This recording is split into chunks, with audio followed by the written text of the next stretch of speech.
अब्दुल हमीद साहिल, आप देख रहे हैं इंडियन न्यूज़ टाइम। इस वक्त हम मुंबई में मौजूद है। नाइट कर्फ्यू जारी है। कोरोना के जो मामले हैं वो बढ़ते चले जा रहे हैं। रोज़ बरोज़ नए नए पेशेंट सामने आ रहे हैं, जिसे देखते हुए महाराष्ट्र सरकार ने आज मंत्रिपरिषद की बैठक बुलाई थी। उस मंत्रिपरिषद की बैठक में ये तय हुआ कि अब महाराष्ट्र में वीकेंड लॉकडाउन लगा दिया जाएगा, यानी आने वाले शनिवार से शनिवार और इतवार, शनिवार और रविवार को मुकम्मल लॉकडाउन लगा दिया जाएगा।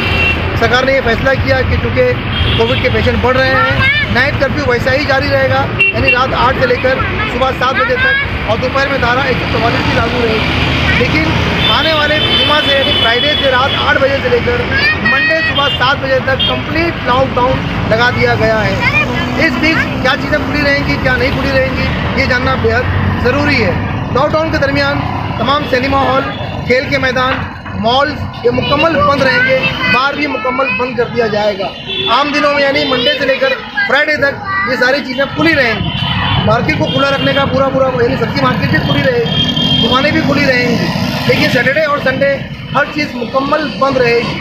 टैक्सी, रिक्शा, बस और लोकल ट्रेन भी चालू रहेगी। सरकारी ऑफिसर्स भी खोले जाएंगे, लेकिन उनकी क्षमता सिर्फ 50% ही रहेगी, यानी 50% वहाँ पे काम हो सकता है। इन सारे नियमों को देखते हुए हमें उनका पालन करना चाहिए, और ये चीज़ अनिवार्य करार दी गई है कि मास्क लगाना ज़रूरी होगा, साथ ही साथ सोशल डिस्टेंसिंग का पालन भी करना होगा। इस विषय में चर्चा करने के लिए महाराष्ट्र के जो कैबिनेट मिनिस्टर हैं नवाब मलिक, उन्होंने बहुत विस्तार में इनकी जानकारी दी है मीडिया कर्मियों को। वो वीडियो हम आपके लिए पेश कर रहे हैं।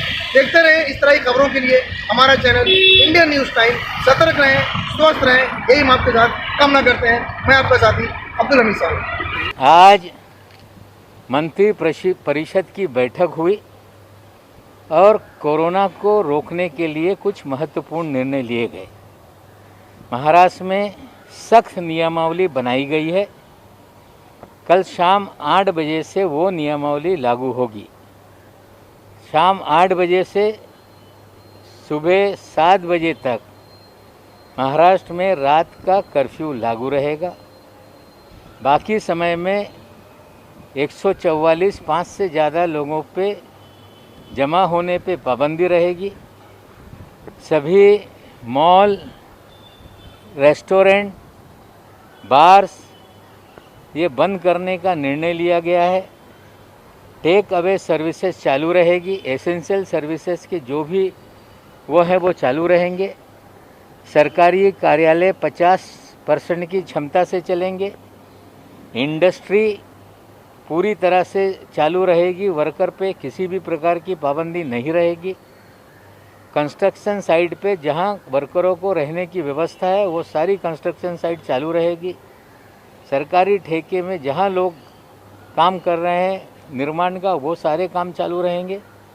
साथ ही साथ जो पूरी तरह से सब्जी मंडी है या जो भी चीज़ें हैं उस पर किसी भी प्रकार का निर्बंध नहीं, लेकिन भीड़ कैसे रुकेगी इसके लिए नियमावली बनाई गई है। साथ ही साथ ये भी निर्णय लिया गया कि शुक्रवार रात 8 बजे से सोमवार सुबह 7 बजे तक ये स्ट्रिक्ट लॉकडाउन वीकेंड में महाराष्ट्र में रहेगा। ये निर्णय लेते समय एक मत से सभी लोगों ने चर्चा करके निर्णय लिया है, और निर्णय लेने से पहले माननीय मुख्यमंत्री महोदय ने विरोधी पक्ष नेता से भी बात की, मनसे के अध्यक्ष राज ठाकरे जी से भी बात की, होटल इंडस्ट्री के लोगों से बात की गई, इंडस्ट्रियलिस्ट लोगों से बात की गई, फिल्म निर्माताओं से बात की गई, और सभी वर्ग से चर्चा करके ये निर्णय लिया गया है। एक महत्व की बात बताने के लिए रह गई कि शूटिंग पे जहाँ भीड़ नहीं होगी कोई प्रतिबंध नहीं रहने वाला, लेकिन थिएटर्स बंद रहने वाले हैं। पार्क 8 बजे के बाद बंद हो जाएंगे, और वीकेंड में एकदम ही सारी चीज़ें बंद की जाएगी एसेंशियल सर्विसेज को छोड़ के। लेकिन ट्रांसपोर्ट व्यवस्था शुरू रहेगी। ना रिक्शा बंद होने वाली है, ना प्राइवेट गाड़ियाँ, ना टैक्सी बंद होगी, ना बस सेवाएं बंद होगी, ना ट्रेन बंद होगी। हाँ, मास्क लगाना कंपलसरी होगा, और जो क्षमता है उसकी आधी क्षमता से पब्लिक ट्रांसपोर्ट चलेगा। इस तरह का एक मत से निर्णय लिया गया। और ये भी चर्चा हुई कि रेमडेसिविर जो दवा है जिसका इस्तेमाल कहीं ना कहीं कुछ लोग जहां ज़रूरत नहीं वहां भी कर रहे हैं। तो उसकी भी नियमावली जो पैसे पहले थी उसी तरह की रहेगी। सरकारी अस्पतालों में किसी भी प्रकार की कमी नहीं है, लेकिन कुछ प्राइवेट अस्पतालों में जिसे ज़रूरत नहीं वहाँ भी लगाया जा रहा है और नहीं मिल रही इस तरह का कुछ लोग पैसे कमाने के लिए गड़बड़ी कर रहे हैं, उन्हें भी नियंत्रित किया जाएगा। ऑक्सीजन की कमी नहीं हो इसके लिए सारी व्यवस्था की गई है और बिस्तर बढ़ाने की व्यवस्था की गई है। जो भी नगर पालिका, महानगर पालिका, डिस्ट्रिक्ट एडमिनिस्ट्रेशन है वहाँ पे भी कॉल सेंटर शुरू है। ये भी निर्णय लिया गया कि मंत्रालय में भी कॉल सेंटर शुरू रहेगा।